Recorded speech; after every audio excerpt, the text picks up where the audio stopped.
Stand tall, Guardian. This battle is lost, but there will be others.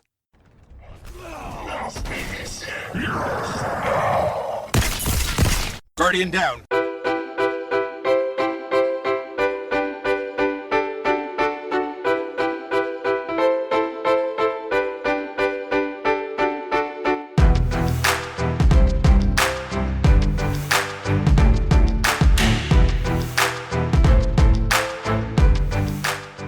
Hey, what's up everybody, and welcome to episode 15 of Guardian Downcast. More than just space magic with the Gatr.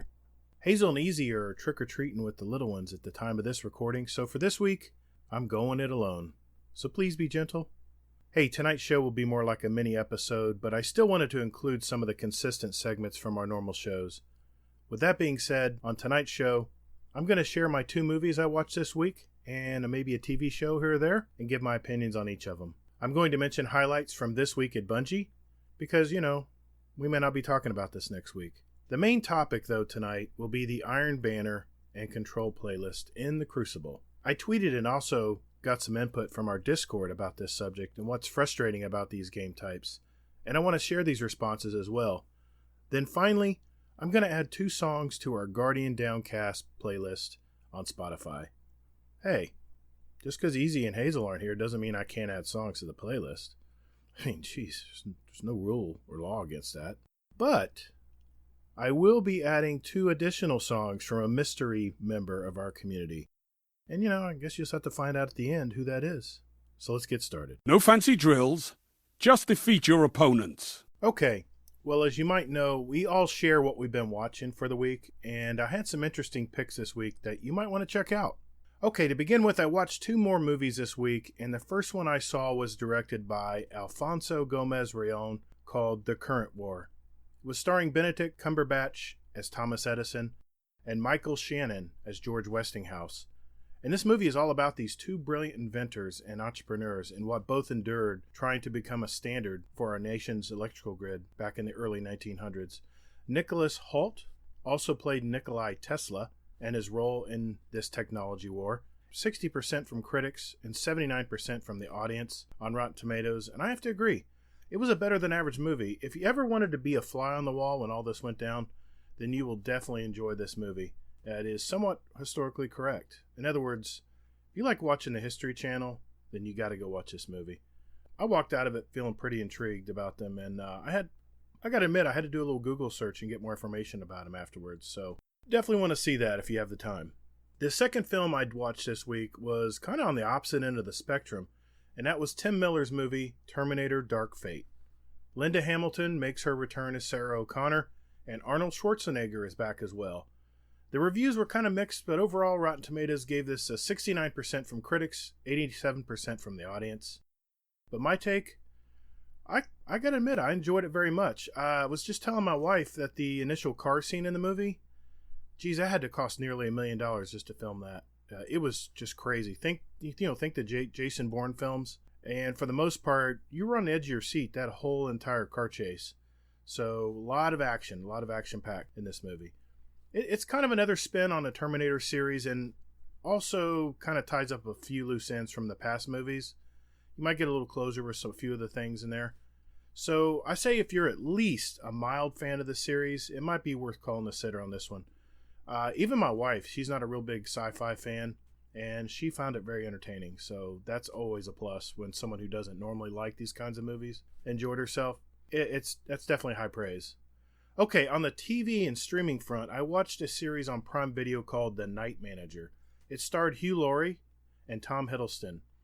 This series has been in my queue for quite a while, and playing so much Destiny, there wasn't much time to watch it, but I finally sat down and got around to doing it. And it consists of 6 1-hour episodes, and I was able to watch all of them within the week. I think I'd watch one before I went to bed every night. It's about a big-time criminal arms dealer, Hugh Laurie, which you might know him from that medical series everybody knows about on TV. He gets tangled up in a complicated revenge plot from a simple night manager at a hotel in Egypt. The rest, you'll have to discover on your own, but it's really, really good. It left me kind of wanting to hear about another season, but I don't know. The way the ending was so good, I don't know if there will be another season for this or not. I'll leave it at that. You guys will have to figure it out. So that's what I've been watching this week, and hopefully this can give you some insight whether or not to invest your precious time into it or not. Now let's transition here and see what's new in this week at Bungie.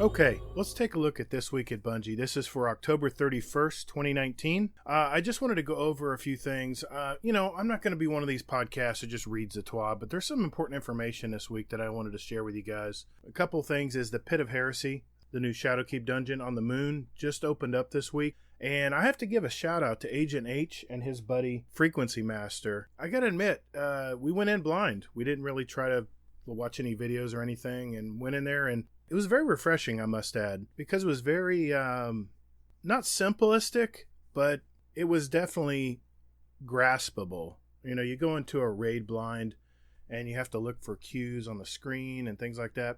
This wasn't quite that hard. And for three of us that have never done this before, it was really refreshing just to jump in and get into it. And each, I think there's 2 boss fights in here. The last boss fight, if you don't do anything, definitely get this done before the season's over, because it is so much fun. This dungeon was so much fun. It took us about a couple hours, but once we figured out most of the mechanics, I would say the middle mechanic was the craziest. It's you guys remember totems from the King's Fall raid? The mechanic was very similar to that, so that's the one you'll need to definitely might spend some time on to get hung up on. But other than that, it was pretty straightforward.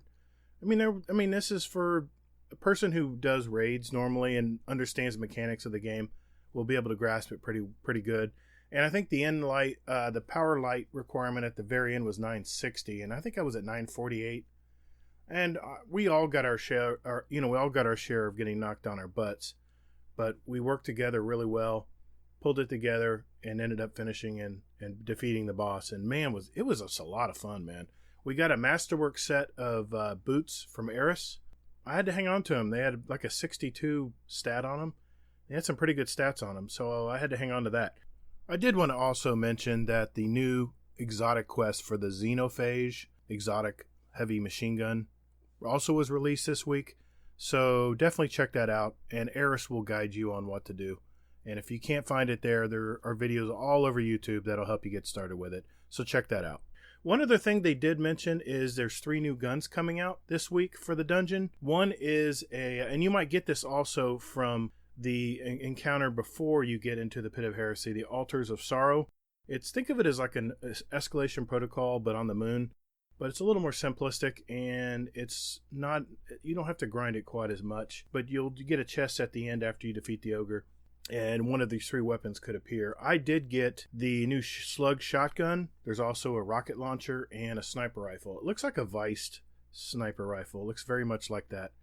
So I haven't gotten the rocket launcher or the sniper rifle yet, but they're definitely out there to get. Let's see. Also, they have a costume contest going on this week. And I'm not going to get into it too much here, but this is how you can participate. You create a costume for your guardian, strike a pose, and of course a perfect setting.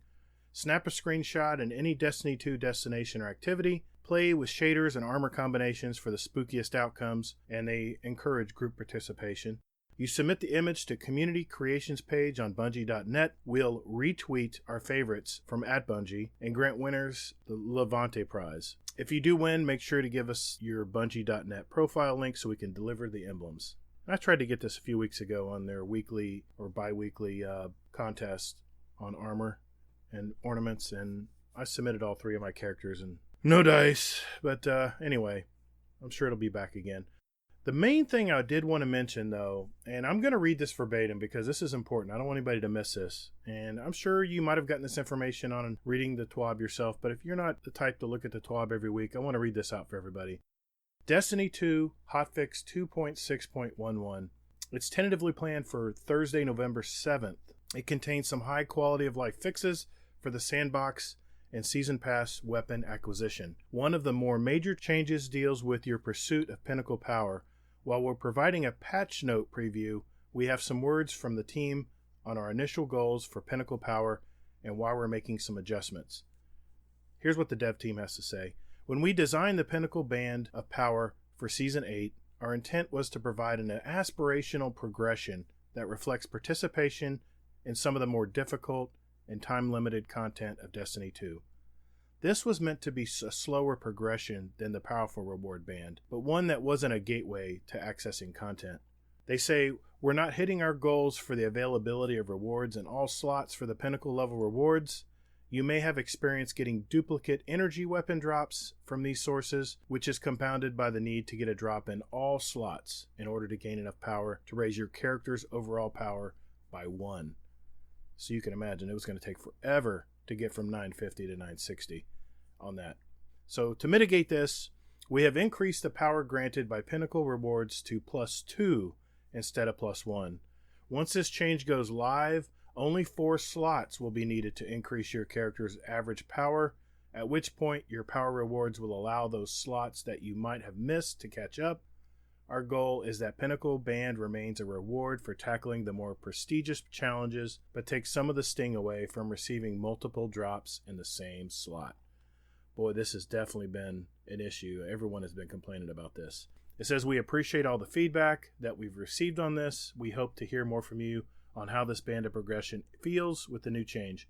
Boy, with this change, it is going to happen a lot faster.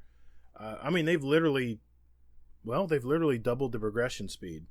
So instead of 80 perfect drops, you're going to have to get maybe 30 or 40 over the life between 950 and 960. So I don't know. We'll see. We'll see how that, if it feels a little bit more rewarding from going from 950 to 960, but it is definitely a slow grind. It does say this. Please note, as this change is currently planned for next Thursday, players should wait to earn their Pinnacle rewards until the hotfix is available, so they can take advantage of the +2 change. Alongside changes to Pinnacle rewards, we're also adding the Season Pass weapons. In other words, the Pluperfect and the Temporal Claws. The Pluperfect is the auto rifle in the Season Pass, and the Temporal Claws is the heavy machine gun from the Season Pass. They're also going to be possible rewards from the Vex offensive activity. I like that because I like those 2 weapons. They're very unique, and the Pluperfect is a slower firing auto rifle, but I really like it. It seems to hit pretty hard. If you get the right rolls, it can be a really good weapon for you. And of course, you got over-penetrating rounds and the other things you can put on that rifle. Not to mention the reload rate, things of that sort that you can get from your Season Pass artifact. So auto rifles, even though they're not super strong, do have a lot of really good perks that may make you think twice. It says, while players may currently unlock the chance for these weapons to drop with random rolls from the Crucible, Gambit, and Strikes, we wanted to add them to another activity to give players more agency and earning random rolls, so you can farm it a little bit better. Additionally, we developed a fix from ashes to assets to prevent Telesto from being the absolute besto, where players could earn their supers far more quickly than intended. Thank you, Bungie, because you know the old Gatr here loves his Telesto. So please let me use my Telesto again. Okay, exciting news here next. Iron Fright. I said amid all this excitement, Lord Saladin wanted to get in on the action. The Iron Banner returns next week, bringing power-enabled combat back to the Crucible. With a handful of bounties in tow, you'll have opportunities to earn the Iron Will armor set, along with some Pinnacle tier rewards. This is happening 9 a.m. Pacific on November 5th. In other words, this reset coming up, this will be airing on probably Sunday or Monday, so this Tuesday is going to be the reset, and the Iron Banner is back. After 2 weeks, it's already back again. I'm kind of liking this because I still have some characters that need to finish their bounties, or not bounties, but their quests to get the armor.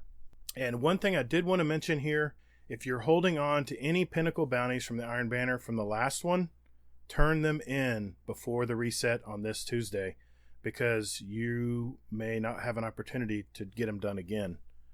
They may say that you've already completed them. So please, and I got to tell myself this too, turn in all those Iron Banner bounties before reset November 5th. That's this Tuesday. Because otherwise you may not be able to do them again. And I'd rather have double bounties than not having that extra chance to get more bounties. So definitely turn them in. Did want to also mention that they mentioned in update 2.6.1 They introduced heavy ammo spawning changes in the Crucible. This will apply to the Iron Banner as well. So heavy ammo initial spawn changed from 60 seconds. It was 45. And heavy ammo additional spawning is changed to every 120 seconds. It was at 60. So make note of that as well if you like using the heavy weapons in Iron Banner. Like I said, I'm not here to read the whole TWAB verbatim. I just wanted to mention those important key points because we probably won't be talking about those next week. Nothing complicated here. Defend your allies and defeat your opponents. Okay, I asked a question this last week. What was the one thing that frustrates you in Control and Iron Banner? And here's some of the responses I got from our community. Torrid mentioned people not playing the objective. Maddie also said, I'm terrible at Crucible, mainly because I don't play enough and learn from my mistakes. Well, Maddie, record your gameplay, man. That's all you got to do. And you start watching things, playing them back. You start realizing you can start quarterbacking your own play. I'm telling you, I've come a long way doing that. I'm a big student of the Crucible. I realize, though, everyone has their priorities, and Crucible may not be the thing that you really care much for, but I just wanted to mention that. And by Torrid, people not playing the objective, man, is that always the truth. PootyBot, I wonder who that is. My only real complaint, I guess, is the Jotun. I feel like that's my every third kill. Yeah, the thing with Jotun is you got to hug corners, because it is a very linear when it seeks people out. So if you dummy it, and, kind of fake it out that it's coming to you and then swipe behind a wall at the last minute, you can make it detonate into the wall. That makes a big deal. And he also said, I think Crucible is in a great place. Sometimes I win, sometimes I lose. I think I am on my game. When I'm on my game, things tend to turn out positively, and it is very clear when I am playing against someone who is better than me. Yeah, you kind of hit that wall where you realize, I think competitive, this is the great thing about competitive, is once you reach a certain soft spot, so to speak, where you think you've got it all figured out, and then you start coming up against some really hard players, that's when you kind of realize that, okay, I think I've hit my spot of where I feel comfortable in my skill rating in the Crucible. So, man, do I know that very well. Skull also chimes in. He says, what annoys me mainly is in Iron Banner, because of the other team manages to get 2 power plays, it's over, when we easily could have stopped them. Well, Skull, it's funny you should say that, because I am going to talk about just that subject following these comments. So stay tuned, buddy. AKA Chaybot. We've been on the bot craze this week. Other than handheld Supernova, that shit is infuriating. LMAO. Yeah, the thing with handheld Supernova, it's like a shotgun almost.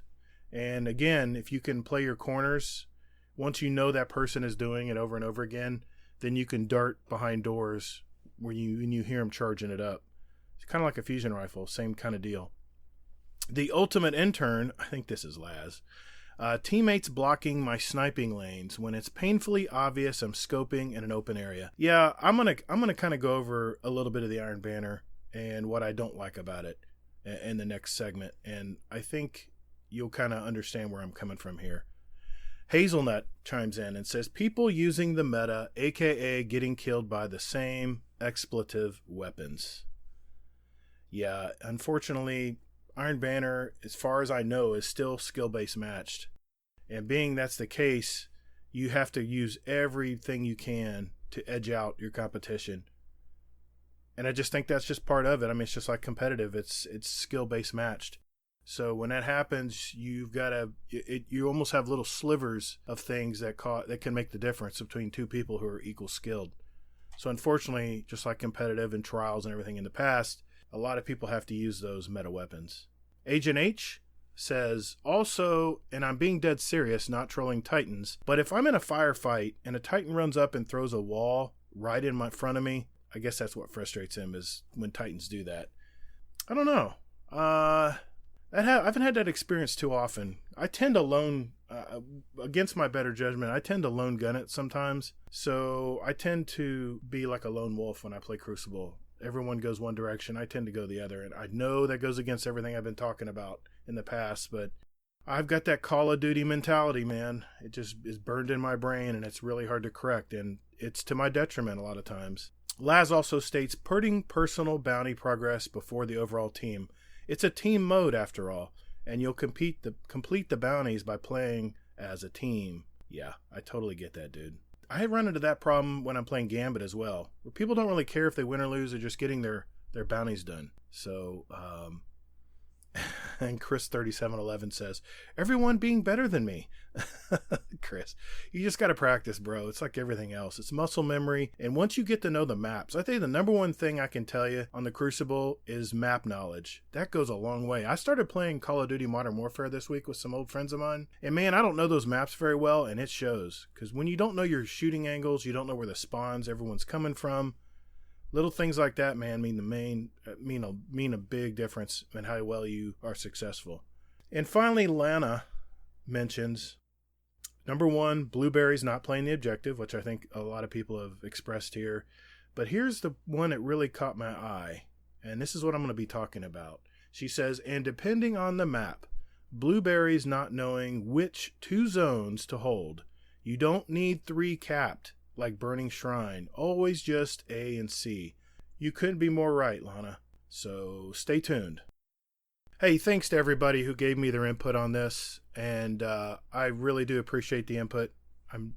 Was just kind of curious how everyone kind of felt about it before I started talking about Iron Banner and Control playlist. So with that being said, let's talk Crucible. Call the Praxic Order. Call the Thanatonauts, the Jinsen Scribes, call everyone so they can witness you. Okay, this segment is based on my observations in the Crucible. I play a lot of Crucible solo, and I have these what you could call thoughts. And as I'm trying to improve as a PvP player, I want to share these ideas with you as well, and hopefully they can help you in this frustrating game sometimes that we call the Crucible. For all those technical guys out there, as a disclaimer, I am a student of the Crucible, and I don't predispose myself as an expert player.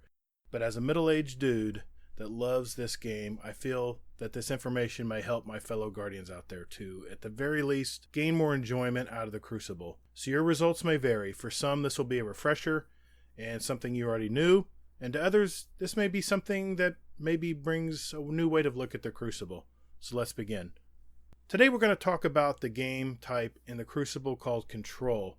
It has become its very own playlist this season, and as you may know, a modified version of this game type is in the Iron Banner, which, by the way, returns this week. So what better time to discuss it, right? Control is a very similar game that I played in my old Call of Duty days, Domination. 3 flags where you got passive point multipliers depending on how many flags you dominated, right? Control is very similar to this game type with one major exception. The point multipliers are based on kills, not a passive bonus that's slowly added to your overall score. Since this is the case with Control, map knowledge, gun skill, shooting angles, and other factors come into play to score more points than enemy teams. There is a big problem with Control and Iron Banner. It incentivizes the players to capture all 3 zones, hence locking them down for a given period of time before you have to recapture them all over again. This can be a blessing and a curse. Other than Iron Banner being skill-based matchmaking, which makes games more sweaty than ever, the rewards from capping all 3 zones creates a rare problem. No discernible spawn points for the enemy team. It's chaos, and it's all over the place. I don't know, maybe Bungie just wants players to go crazy with this free-for-all type mode. Maybe it creates a faster-paced game, but I don't like it. Control is supposed to make players use strategy and tactical movements to dominate the other team. I just don't feel like this is the case in Iron Banner. It just feels like an abomination of the game type. Control is all about map dominance and predictable enemy spawns. Period. All the good teams out there can wreck an inexperienced one in under 2 minutes of the game and frequently create an early game ending mercy. This doesn't have to happen. There's 2 trains of thought in this game mode. Number 1, playing as a team.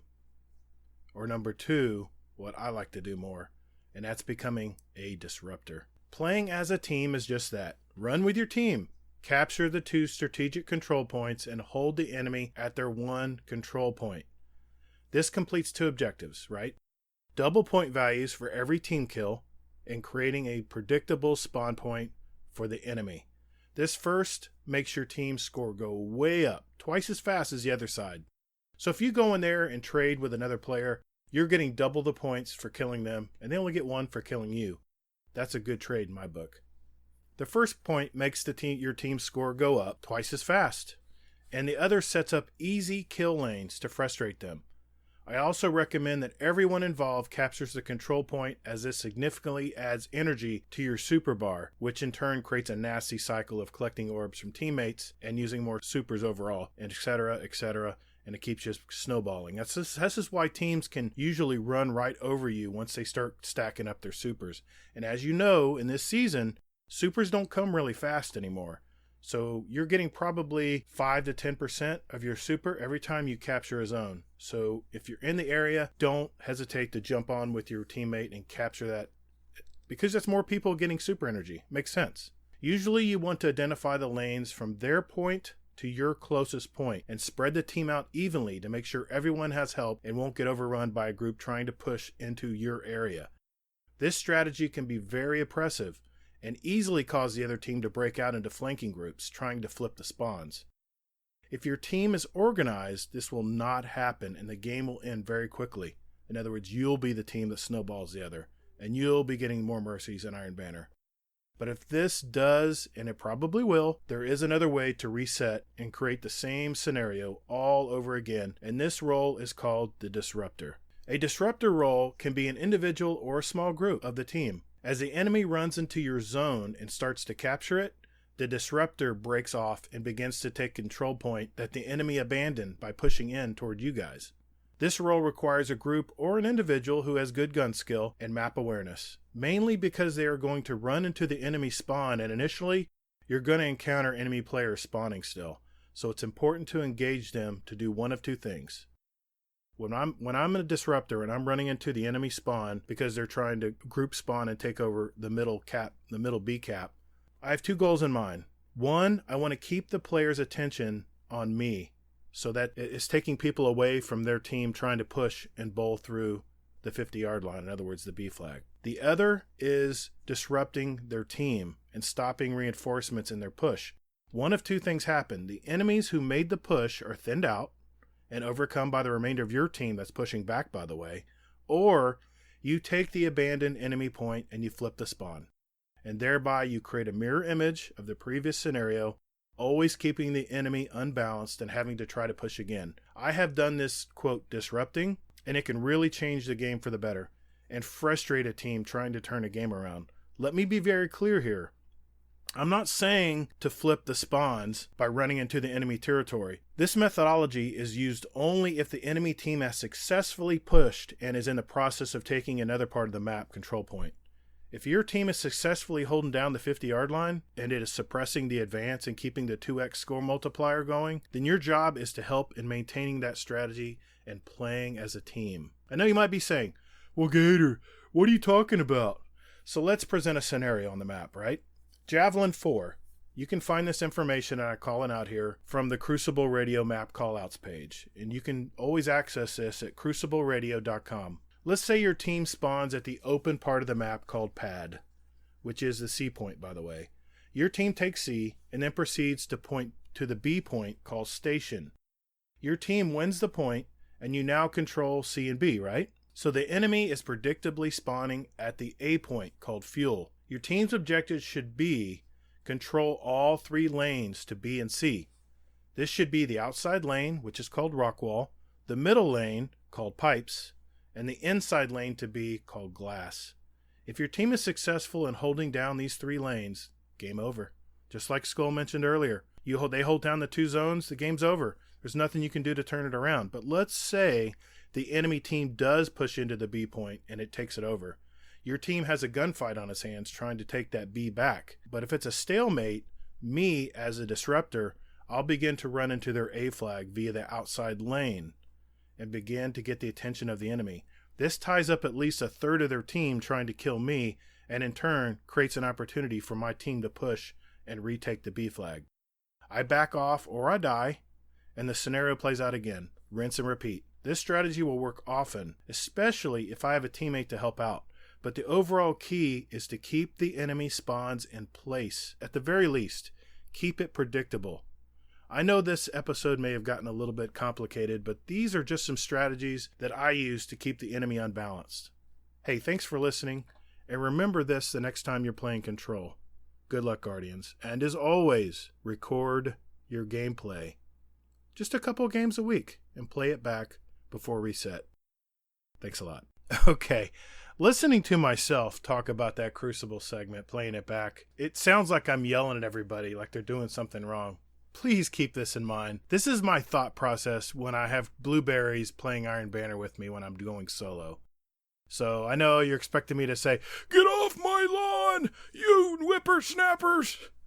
So keep that in mind. That's why I sound angry when I talk about my Crucible little spiels. So I hope it helped you out. Thanks for listening. Only 1 minute left. Okay, well, finally, before ending the show, I want to add 2 songs to our Guardian Downcast playlist on Spotify. There will be a link in the show notes, by the way, if you'd like to follow our playlist and see what we add every week. We have over 100 songs now, and I think it's pretty impressive and diverse. So my first song I want to add is, I can't get this song out of my head. It's Sunflower by Vampire Weekend. It's featuring Steve Lacy. It is an unusual song from Vampire Weekend, but it's a brand new one. And like I said, I can't get this song out of my head. I dare you to listen to it. My next song is Love Bites from Def Leppard, going all the way back to 1987. I was a big Def Leppard geek in high school, and this was bumping in my car for years. I remember going to the beach in Florida and just jamming this song. We thought it attracted girls back then. What a joke. We were so naive. And I also happened to bump into a friend of the show, Mr. Xanafan711, and I asked him, "Hey, could you offer up a couple songs for us?" Mainly because he's just an awesome dude. And no Fluffy, no Admiral Nips. I'm not trying to lobby for playlist of the year. I just happened to see him, and I said, "Hey, Zan, hey, why don't you help us out, man?" He says, "Oh, dude, you give me a chance to pick a couple songs, I'm there." But here's what Zan had to say. He says, "I'm going to pick 2 songs that are super nostalgic for me when I was in college driving around with my friends recklessly, playing air guitar and screaming because I get the same feeling playing video games with friends. They're also both the first song on their respective albums to signify the start of my new life, which to me started when I bought my PS4 and started playing Destiny and starting meeting all of you. They're hype songs and they're energetic, and there's some screaming with cool guitar riffs. Just all around good jams. The first is Alex is on Fire, Accidents. And the second is He is Legend, The Seduction." Hey Zan, thanks man. I appreciate you adding those songs. I know you put a lot of thought into song picks, just like my 2 co-hosts do, and they'll be on next week, and we'll be back to it again with all the antics. So I can't wait. I really appreciate everybody listening. I know this was an unusual show, being that I'm doing it all by myself, and it's terrifying, to be honest. I gotta admit. I don't know if everyone wants to hear my voice droning on for an entire episode, but if you hung on to the end, thank you. That's it. I think we're done. You can reach me on Twitter at Todd the Gatr, Gatr with underscores in between on Steam, PSN, and YouTube. Gatr space GDC on Xbox Live, and you can email us here at the show at guardiandowncast@gmail.com, or you can send a Twitter to us at guardian_D_cast. We also have an awesome Discord channel with great daily conversations and shenanigans, like the bot trend that seems to be going on this week. I'll leave an invite link for that also in the show notes as well. So drop on by and say hi, as we have a real welcoming group with LFGs, and also where you can ask questions for us on future shows. Or if you just want to shoot the shit with us, I invite you guys just to stop in. Really good group of people. Just so you know, we have one of our community members from the great state of Massachusetts next week, Mr. Matty. So I look forward to that one. Just want to thank you again, Xanafan711. You can find him anywhere on the interwebs at Xanafan711. Thanks, Zan. Hey, I thank you all so very much for listening. And later, Guardian.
whippersnappers!